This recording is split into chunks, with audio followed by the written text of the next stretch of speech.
లోకనాయకుడు కమల్ హాసన్ కూతురుగా ఇండస్ట్రీకి పరిచయమైన శృతి హాసన్ అనతి కాలంలోనే స్టార్ హీరోయిన్గా ఎదిగింది. తెలుగు, తమిళ, హిందీ భాషల్లో నటించి మంచి పాపులారిటీని సంపాదించుకుంది. శృతి హాసన్ ప్రస్తుతం ఓ హాలీవుడ్ సినిమాలో నటిస్తుంది. ది ఐ అనే హాలీవుడ్ మూవీ చేస్తుంది శృతి హాసన్.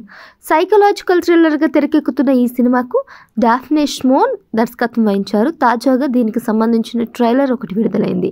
ఈ సినిమాలో శృతి హాసన్ చాలా బోల్డ్గా కనిపించింది. ప్రియుడితో ఘాటు రొమాన్స్ చేస్తున్న ప్రియురాలు పాత్రలో శృతి హాసన్ కనిపించింది. బెడ్పై రెచ్చిపోయిన సీన్లు సినిమాలో చాలానే ఉన్నట్టు ట్రైలర్ చూస్తుంటే అర్థమవుతుంది. హ్యాపీగా బాయ్ ఫ్రెండ్తో ఎంజాయ్ చేస్తున్న శృతి హాసన్ లైఫ్ ఒక్కసారిగా తలకిందులవుతుంది. అంతేకాదు, ఎవరో తనని చూస్తున్నట్టు ఆమె కనిపిస్తూ ఉంటుంది. ఇంతకీ అసలు ఏం జరుగుతుంది? దీని వెనుక ఉన్నది ఎవరు? వాటికి కారణాలు ఏంటి తెలియాలంటే ది ఐ చూడాల్సిందే. ది ఐ సినిమాలో మార్క్ రౌలే శృతికి జోడీగా నటిస్తున్నాడు. ఇక శృతి హాసన్ కెరియర్ విషయానికి వస్తే తెలుగులో సలార్ 2 సినిమాలో నటిస్తుంది. అలాగే తమిళంలో ఒక సినిమా చేస్తుంది.